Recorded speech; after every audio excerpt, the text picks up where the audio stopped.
जय हिंद एवरीवन। मेरा नाम निखिल उपाध्याय है। आप मेरा चैनल निखिल उपाध्याय मीडिया देख रहे हैं और हम क्लास 10th का चैप्टर 1 जो कि हमारा पॉल साइंस का पहला चैप्टर है पावर शेयरिंग हम करने वाले हैं।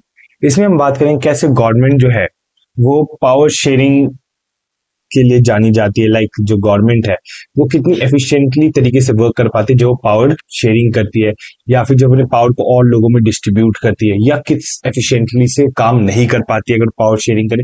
तो ये सारी कुछ चीजें हैं जो हम इस चैप्टर में जानने वाले हैं। तो चलिए शुरू करते हैं। हमारे पहले टॉपिक का नाम है बेल्जियम एंड श्रीलंका। ये जो दो कंट्रीज है, एक कंट्री है हमारी कहाँ पे, यूरोप में। जो श्रीलंका है वो हमारी है एशिया में। ठीक है, ये बात समझ में आई? जो श्रीलंका को कहा है इंडिया के यहाँ पे हमें देखने को मिलता है, और ये यूरोप की बात की गई है। चलिए अब इन दोनों की गवर्नमेंट के बारे में हम थोड़ा बहुत पढ़ेंगे और पता कर पाएंगे कि यहाँ पे पावर शेयरिंग हुई है, यहाँ पे भी पावर शेयरिंग हुई है नहीं हुई है, ये हम यहाँ पे पता करेंगे। Belgium is a small country in Europe, smaller in area than the state of Haryana. बोला गया पहली चीज, जो बेल्जियम है वो एक स्मॉलर कंट्री है, कहाँ पे, यूरोप में, और हरियाणा से भी बहुत छोटी कंट्री है। It has a border with France, Netherlands, Germany and Luxembourg. किस किस के साथ बॉर्डर करती है? फ्रांस के साथ, नीदरलैंड के साथ, जर्मनी के साथ और लग्जमबर्ग के साथ। ये याद रख लेना। It has a population of a little over 1 crore, about half the population of Haryana. अब बोलेगा इसकी जो पॉपुलेशन है वो कितनी है?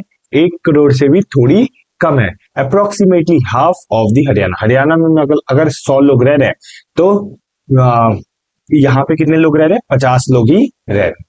The ethnic composition of small countries is very complex। अब बोलेगी एथनिक कॉम्पोजिशन। एथनिक कॉम्पोजिशन क्या होता है? यहाँ पे रहने वाले लोग, कस्टम, रिलीजन, ये जो चीजें ये बहुत ही ज्यादा हमें कॉम्प्लेक्स देखने को मिलती है। Of the countries total population 59% live in Flemish region and speak Dutch language. अब बोलेगे मान लो यहाँ पे 100 लोग हैं, 100 में से 59 लोग क्या बोलते हैं? डच बोलते हैं, डच स्पीकिंग है, और कहाँ रहते हैं? फ्लेमिश रीजन में रहते हैं। Another 40% people live in Walloonian region and speak French। अब इस 100 में से 40% कहाँ जो लोग हैं वो क्या बोलते हैं? फ्रेंच बोलते हैं, और कहाँ रहते हैं? वेलोनियन रीजन में। ठीक है, ये बात क्लियर हुई। Remaining 1% of the Belgian speaking Belgian speak German. अब बोला एक जो पर्सन बच गए वो क्या बोलते हैं? जर्मन बोलते हैं। In the capital Brussels. अब बोला गया है, ये तो हमने बात की कंट्री, ये जो हमने है ये क्या है? कंट्री की बात की गई है। अब जो हम इस कंट्री के कैपिटल जो कि हमारा क्या है? ब्रुसेल्स में जाता है, जो इसकी क्या है? कैपिटल है। इस कैपिटल में हम क्या देखते हैं? 80% of people speak French while 20% are Dutch speaking. अब ब्रुसेल में 80% जो क्या है वो फ्रेंच बोलते हैं और 20% डच स्पीकिंग पीपल है। ये बात क्लियर हुई? मतलब कंट्री में जो डच की पॉपुलेशन है वो ज्यादा है, कैपिटल में ब्रुसेल की जो कैपिटल है उसमें हमें डच की पॉपुलेशन कम देखने को मिलती है। The minority of French speaking community was relatively rich and powerful. अब बोला गया जो फ्रेंच स्पीकिंग कम्युनिटी है ये क्या है? बहुत ही कम है। ठीक है, ये बहुत ही कम लोग हमें कंट्रीज में देखने को मिल रहे हैं, अप्रोक्सीमेटली 40%, है कि नहीं? बट इनके पास अच्छा खासा वेल्थ है, ये अच्छी खासी पावर होल्ड करके बैठे रहते हैं। This was represented by Dutch speaking community who got the benefit of economic development and education much later। But इसके अगर हम ऑपोजिट जाए, डच क्या है? हमें ज्यादा देखने को मिलता है, बट इनकी कम्युनिटी में जो इकोनॉमिक डेवलपमेंट है, एजुकेशन है, इन्हें बहुत बाद में मिला।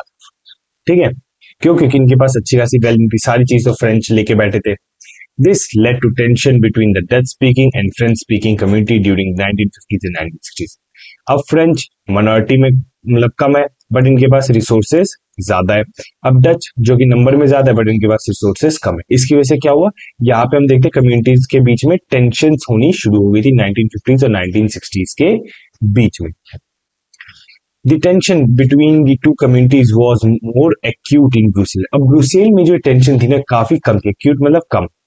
Brussels represented a special problem। The Dutch-speaking people constitute a majority of the country, but a minority in the capital। अब जो ब्रुसेल था उसने क्या किया? उसके में एक अलग सी प्रॉब्लम देखने को मिली। ब्रुसेल क्या है? कैपिटल। ब्रुसेल में एक अलग सी प्रॉब्लम देखने को मिली, क्या? कि जो डच स्पीकिंग लोग है वो कंट्री में तो ज्यादा है, ठीक है, बट माइनॉरिटी है कहाँ पे? कैपिटल में।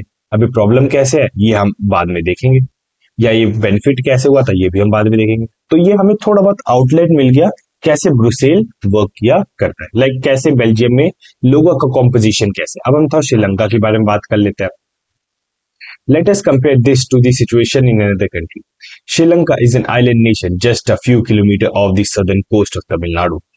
अब बोला गया श्रीलंका का है, ये इंडिया है, यहाँ पे श्रीलंका है, तमिलनाडु हमें इस रीजन में देखने को मिलता है इंडिया के, ठीक है। इसके थोड़ा सा अगर हम साउथ में जाए तो हमें श्रीलंका देखने को मिलता है, क्या है, एक आइलैंड नेशन जिसके चारों तरफ क्या है, पानी से घिरा हुआ है। It has 2 crore people about the same as Haryana. इसमें कितने लोग हैं, 2 करोड़ लोग हैं, हरियाणा के equal. Like other nation in the South Asian region, Sri Lanka has a diverse population. Sri Lanka में काफी सारे लोग हैं, मतलब डाइवर्स पॉपुलेशन, अलग अलग एथनिसिटी के लोग हमें यहाँ देखने को मिलते हैं। The major social group are Sinhala speakers and Tamil speakers. अब बोला गया इतनी सारी डाइवर्सिटी देखने के बाद अगर हम जो मेजोरिटी है वो अगर हम देखें तो पहली किसकी है, सिन्हला स्पीकर की। 100 में से 74 जो लोग हैं वो कौन है, सिन्हला स्पीकर, सिन्हला, श्रीलंका, इन्हीं के नाम पे श्रीलंका रखा गया था। एंड तमिल स्पीकर्स, अब इनमें से 18% कौन है, तमिल स्पीकर, जो तमिल बोलते हैं। अमंग तमिल देयर आर 2 सब ग्रुप्स। अब तमिल के भी अंदर 2 सब ग्रुप्स है। Tamil natives of the countries are called Sri Lankan Tamils. अब जो है श्रीलंकन तमिल्स 18% में से भी कुछ श्रीलंकन तमिल्स है और कुछ जो है वो जो कि and the rest whose forefather came from India as plantation worker during the colonial period are called Indian Tamils. चलो वापिस आते हैं अपने इस वाले टर्म पे। 18 में से 13% जो है वो श्रीलंकन तमिल्स है, बच गए कितने, 5%, वो कौन है, इंडियन तमिल्स, ठीक है। ये कितने, ये 5% है। अभी इंडियन तमिल्स यहाँ पे क्यों है, श्रीलंकन तमिल तो समझ गए थे, श्रीलंका में जो तमिल है। देखो अब क्या था, इस टाइम पे ब्रिटिशर्स का राज था इंडिया के अंदर, तो श्रीलंका पे भी ब्रिटिशर्स का राज था, तो उन्होंने क्या किया, as a plantation worker Tamil Nadu के लोगों को उठा के श्रीलंका लेके गए, क्योंकि वो सेम क्लाइमेट है, सेम जगह अडेप्ट कर लेंगे, तो वहां पे जाके वो अपनी प्लांटेशन कर पाए, इस वजह से तमिल के लोगों को वहां से उठा के श्रीलंका में लेके गए थे। As you can see on the map, Sri Lankan Tamils are concentrated in the north and east of the country. अब बोलेंगे अगर हम मैप देखें, ये मैप है, अब यहाँ पे हमें श्रीलंकन तमिल्स कहाँ देख रहे हैं, नॉर्थ में और नॉर्थ ईस्ट में देखने को मिल रहे हैं। जो सिन्हलाज है वो कहाँ पे देखने को मिल रहे हैं, साउथ में और नॉर्थ वेस्ट में हमें देखने को मिल रहे हैं। ये बात समझ में कि इस रीजन पूरा पूरा पीला पीला क्या है, ये हमारा सिन्हलाज कम्युनिटीज है। चलिए आगे चलते हैं। Most of the Sinhala speaking people are Buddhist while most of the Tamil are Hindus and Muslims। अब बोला गया है जो सिन्हलास कम्युनिटीज है, ठीक है, ये जो 74 सिन्हलास कम्युनिटीज है, इनमें से क्या है, ज्यादातर बुद्धिस्ट लोग हैं, ठीक है, और जो ये 18% तमिल्स है, इनके अंदर कुछ क्या है, कुछ हिंदू है और कुछ मुस्लिम्स है। ये बात क्लियर हुई। चलिए, there are about 7% of Christian who are both Tamil and Sinhala. अब इन दोनों में से, ठीक है, इन दोनों का अगर हम देखें, कुछ 7% जो लोग हैं वो क्या है, वो है क्रिश्चियन, ठीक है, वो क्रिश्चियन है। ये बात समझ में आ गई। आगे चलते हैं। Just imagine what could happen in situation like this. अब इतना कुछ कॉम्प्लेक्स सिचुएशन हमें देखने को मिल रहा है, इसमें क्या हो सकता है, कैसे पावर शेयरिंग होगी, ये सब हमें पता चले। In Belgium the Dutch community could take advantage of numeric majority and force it will on the French and German speaking population। अब जैसे हमने बेल्जियम में देखा, बेल्जियम में सबसे ज्यादा कौन है, डच पीपल ज्यादा देखने को मिले, फ्रेंच हमारे कितने 40% है और जर्मन कितने 1% है। तो हम ये बोला गया कि बेल्जियम में क्या हो सकता है, डच जो है वो क्या करे, एक अच्छी खासी मेजोरिटी में है तो इसका एडवांटेज लेने की कोशिश करेगा और जबरदस्ती जो अपने कानून है वो फ्रेंच और जर्मन पीपल पे फोर्स करने की कोशिश करेगा। This would push the conflict among the community further. इसकी वजह से क्या होगा, जो 1950s और 60s में जो हमने ऊपर बात की थी, यहाँ पे जो कॉन्फ्लिक्ट जो हो रहा था कम्युनिटीज के बीच में, जो टेंशन क्रिएट हुई थी, ये टेंशन और बढ़ेगी, ये कॉन्फ्लिक्ट और बढ़ेगा। तो ये चीज यहाँ बता रखी है। This could lead to a very messy partition of the country. अब इसकी वजह से क्या देखने को मिलेगा, कंट्री के अंदर पार्टीशन देखने को मिलेगा, कंट्री जो है बंटवारा होता हुआ देखने को मिलेगा। Both the sides would claim control over Brussels. अब जो दोनों साइड है, चाहे डच हो चाहे क्या कौन हो, फ्रेंच हो, वो किस पे कब्जा करने की कोशिश करेगी, वो ब्रुसेल जो कि क्या है बेल्जियम की कैपिटल, उस पे कब्जा करने की कोशिश करेगी। एक बार जो कैपिटल कब्जे में आ जाते हैं तो ये मान लिया जाता है कंट्री उसकी हो जाती है।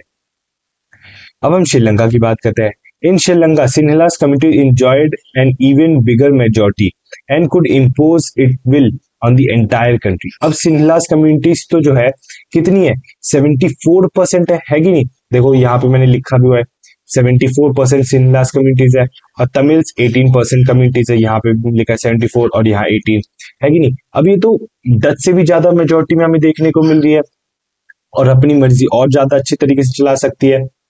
Now let us look what happened in both this countries. अब हम देखेंगे इन दोनों कंट्रीज में क्या हुआ, क्या इन दोनों ने डेमोक्रेसी अपनाई, इन दोनों ने क्या पावर शेयरिंग की, क्या इन दोनों ने क्या सिर्फ एक ही जो ग्रुप है वो पावर लेके बैठ गया, ये हम यहाँ पे डिस्कस करने वाले हैं। चलिए, मेजोरिटेरियनिज्म। अब हम पढ़ेंगे मेजोरिटेरियनिज्म इन श्रीलंका। जब भी ऐसा हो ना तो इस वर्ड को ब्रेक कर ले, मेजोरिटी, ठीक है, मेजर इटेरियनिज्म, ठीक है, ऐसे ब्रेक कर लिया तो तुम्हें अच्छे समझ आ जाएगा। Sri Lanka emerged as an independent country in 1948. The leader of the Sinhalas community sought to secure dominance over the governance by virtue of its majority. अब बोला गया श्रीलंका को आजादी कब मिली 1948 में, इंडिया को कब मिली थी 1947 में, एक साल बाद श्रीलंका को आजादी मिल गई। जो सिन्हलास के लीडर्स थे उन्होंने क्या सोचा, हमारी अच्छी खासी डोमिनेंस है, हमारी अच्छी खासी मेजोरिटी है, तो हम क्या करते हैं, अपनी गवर्नमेंट बना लेते हैं। As a result, the democratically elected government adopted a series of majoritarian measures to establish Sinhala supremacy. अब बोला गया है कि यहाँ पे हम देखते हैं कि जो न्यूली इलेक्टेड डेमोक्रेटिक गवर्नमेंट थी उसने क्या किया, अपनी मेजोरिटी का इस्तेमाल करके क्या बनाया, सिन्हलास की सुप्रीमेसी दिखाई। मतलब कि सिन्हलास ज्यादा है तो हम अपने कानून अपने हिसाब से बनाएंगे, हम दूसरे के बारे में नहीं सोचेंगे। यहाँ पे डेफिनेशन दे रखा है इस वर्ड का। In 1956, an act was passed to recognize Sinhalas as the major official language, thus disregarding Tamils. The government followed preferential policies that favored Sinhalas applicants for universities, position and government jobs. अब बोलेगा 1956 में क्या हुआ, एक act पास हुआ, उसके तहत सिन्हला को क्या बना दी, ऑफिशियल लैंग्वेज डिक्लेयर कर दी। जैसे हमने देखा था सिन्हलास मेजोरिटी में, तो क्या हुआ, सिन्हलास ने अपनी मर्जी चलाई और अपनी लैंग्वेज को ही ऑफिशियल लैंग्वेज बना दिया, तमिल लैंग्वेज को डिस्कार्ड कर दिया, हटा दिया। गवर्नमेंट ने क्या किया, जितनी भी इंपॉर्टेंट पोस्ट थी वो किससे पकड़ा दी, सिन्हलास के लोगों को पकड़ा दी थी, चाहे यूनिवर्सिटी में कोई अच्छी खासी पोजीशन है या गवर्नमेंट में पोजीशन क्यों ना हो। A new constitution stipulated that state that shell protect and foster Buddhism. अब एक क्या हुआ, एक नया कॉन्स्टिट्यूशन बनाया गया जिसमें ये चीज कहेगी कि जो राज्य है वो क्या करेगा, बुद्धिज्म को बचाएगा। तो बुद्धिज्म कौन फॉलो करता था, सिन्हलास ही फॉलो करते। मतलब एक टाइप से खुद को बचाने के लिए इन्होंने क्या किया, एक कानून बनाया। All these government measures coming one after the other gradually increase the feeling of alienation among the Sri Lankan Tamils. अब क्या था, गवर्नमेंट जो एक से एक कानून लेके आए थे किसको, सिन्हलास के लिए।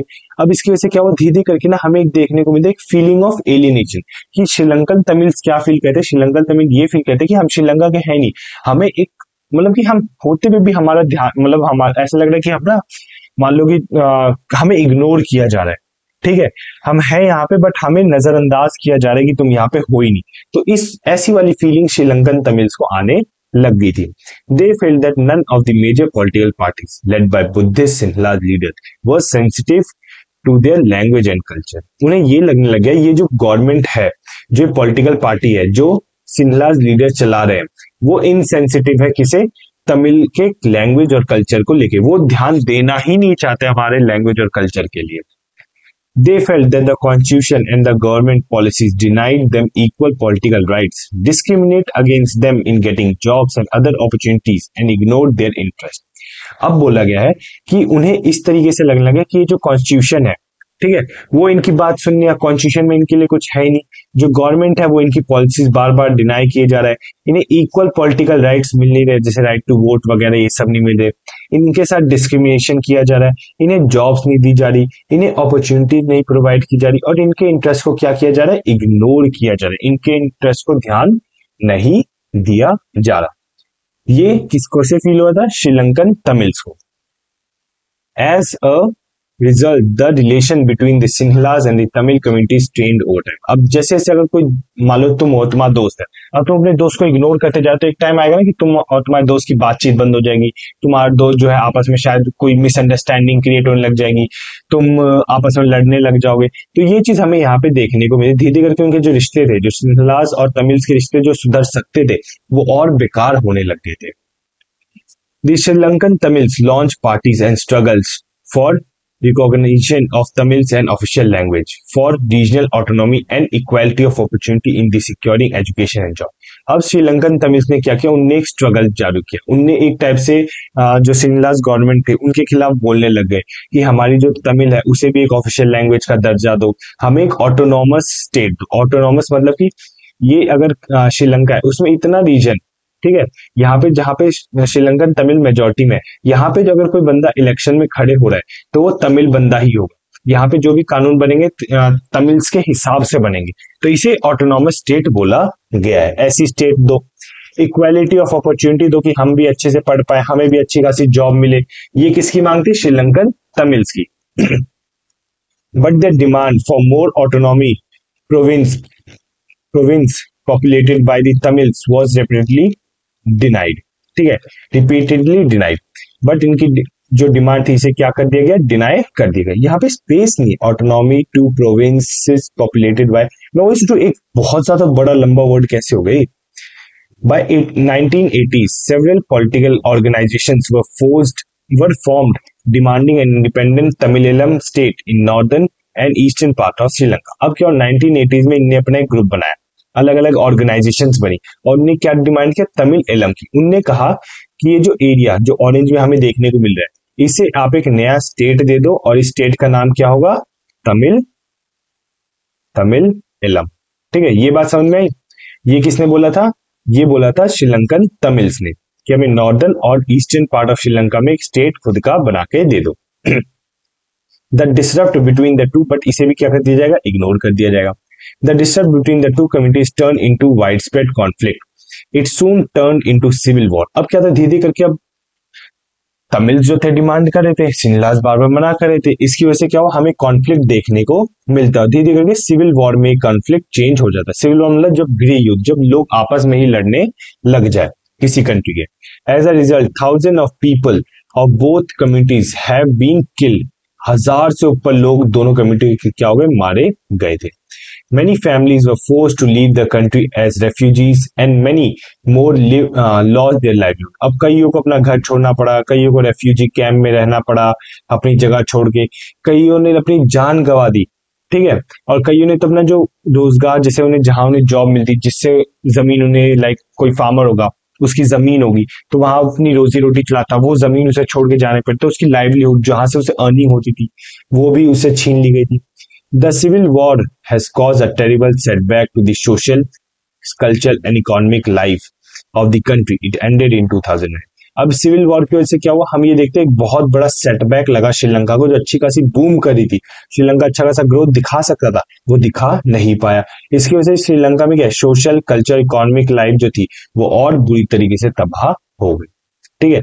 इंडिया ने भी ना, पता है, अपना इंडियन पीस कीपिंग फोर्स भेजा था यहाँ पे सिंहलाज और तमिल्स में क्या कहते हैं, समझौता कराने के लिए। किसके, ऑपरेशन कौन सा था, पवन के तहत, ठीक है, ऑपरेशन पवन के तहत क्या हुआ था, इंडियन ने अपनी इंडियन पीस कीपिंग फोर्स भेजी थी। और ऑपरेशन पुमालई, ठीक है, पुमालई के तहत क्या हुआ था, यहाँ पे जो श्रीलंकन तमिल्स थे उनके लिए ह्यूमैनिटेरियन एड भेजी थी एयरफोर्स ने। तो मतलब इंडिया ने, तो ये चीजें हमने देखने को मिली। आप और जाओगे, जब आप इसके बारे में पढ़ोगे तो आपको पता चलेगा और डिटेल। अब हम बात करने वाले हैं किसकी, बेल्जियम, ठीक है। चलिए, accommodation in Belgium. The Belgium leader took a different part. They recognized the existence of regional difference and culture diversity. अब बेल्जियम लीडर ने ना कुछ अलग सोचा, उन्होंने कहा हम श्रीलंका वाला रास्ता नहीं ले रहे, हम क्या लेंगे, एक अलग रास्ता लेंगे, क्योंकि हमें पता है हमारे यहाँ पे रीजनल डिफरेंशिएशन देखने मिले, अलग अलग रीजन में अलग अलग टाइप के लोग रह रहे हैं, कल्चरल डाइवर्सिटी है, अलग अलग कल्चर हमारे ये बेल्जियम के अंदर हमें देखने को मिल रहा है। Between 1970s and 1993, they amended the constitution 4 times so as to work out an arrangement that would enable everyone to live together within the same country.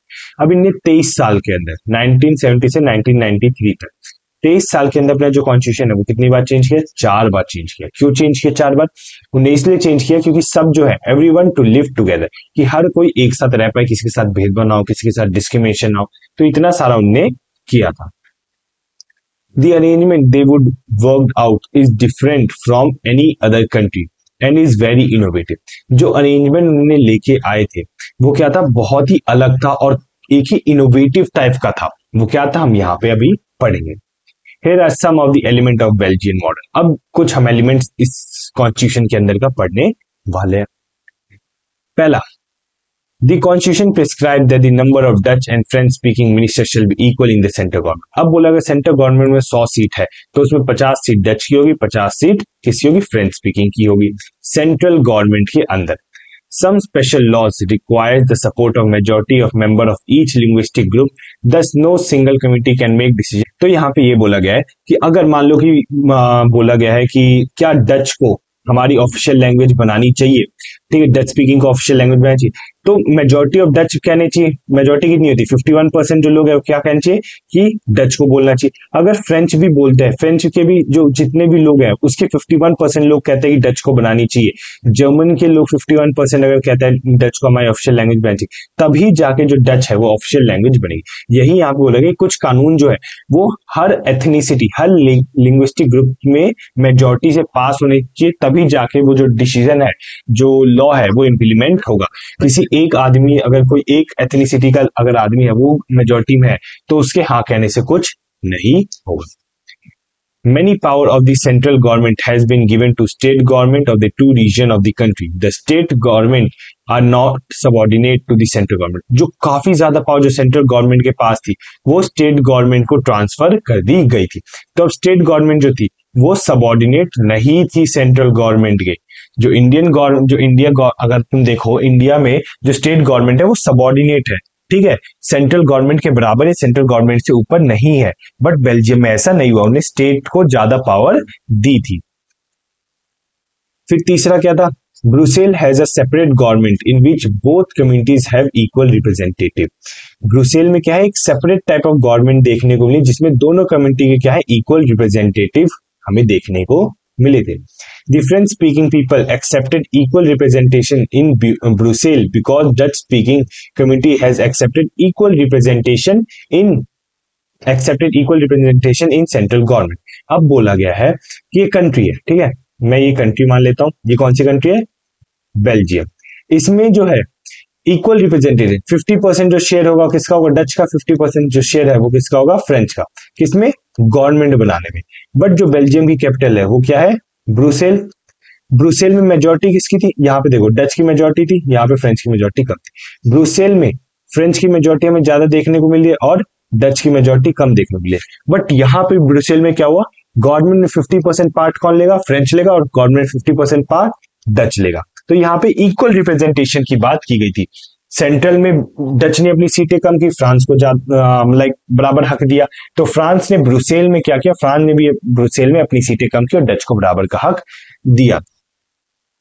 Apart from central and state government there is third kind of government. अब central state के अलावा भी third kind of government देखने को मिली, जो कि कौन सी? हमारी कम्युनिटी गवर्नमेंट। इंपॉर्टेंट है। Is elected by people belonging to one language and community, one language community, Dutch, French and German speaking, no matter where they live. This government has power regarding culture, education and language related issue. अब क्या थी? एक community government बनी। इस community government के अंदर क्या हुआ कि फ्रेंच का एक आदमी, डच का एक आदमी और जर्मन का एक आदमी, सबकी इक्वल रिप्रेजेंटेटिव थी।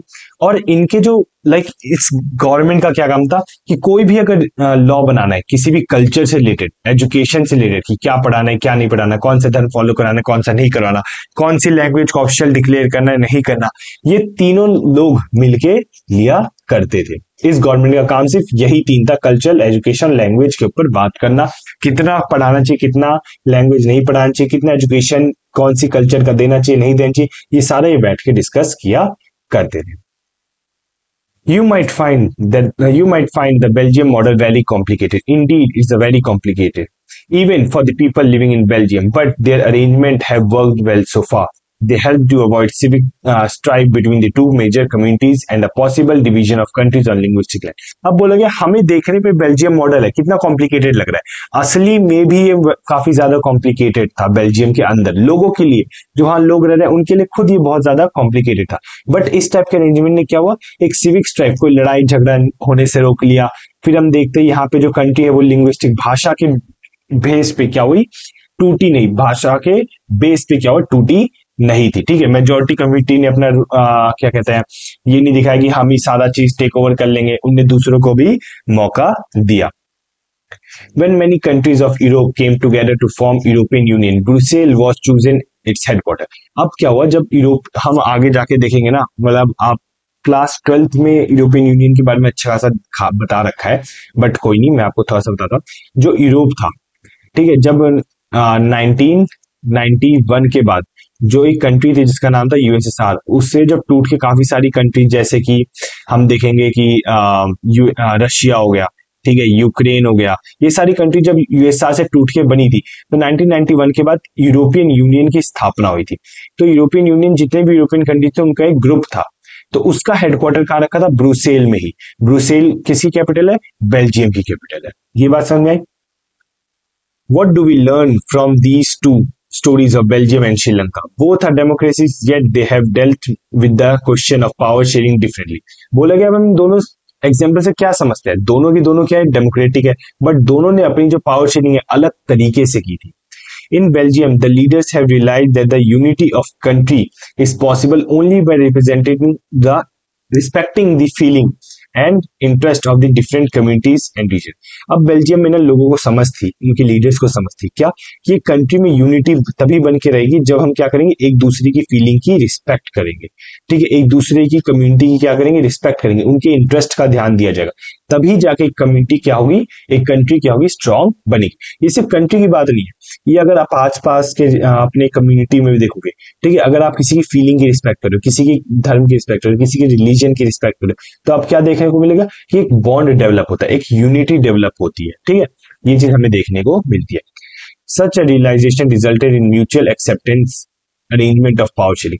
अब इसी वजह से क्या हुआ, हमें एक टाइप से जो गवर्नमेंट है वो क्या मिली, हमें स्ट्रॉन्ग गवर्नमेंट देखने को मिली, सबके पॉइंट ऑफ व्यू लेके चलिए, सबके कल्चर्स को ध्यान देके चलिए, ये चीज हमें देखने को मिल रही है। और यहाँ पे पावर शेयरिंग भी हमें देखने को मिली कि किस अच्छी तरीके से पावर शेयरिंग यहाँ पे की गई है।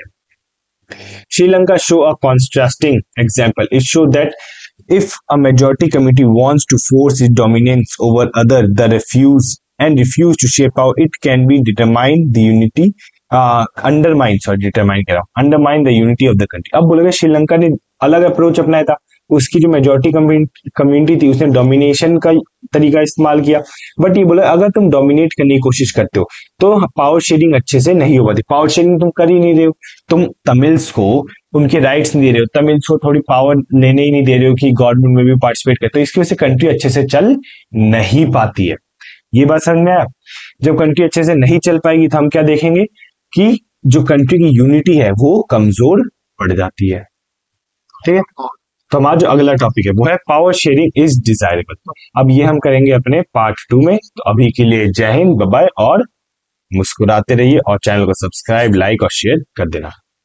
चलिए मिलते हैं अगली वीडियो।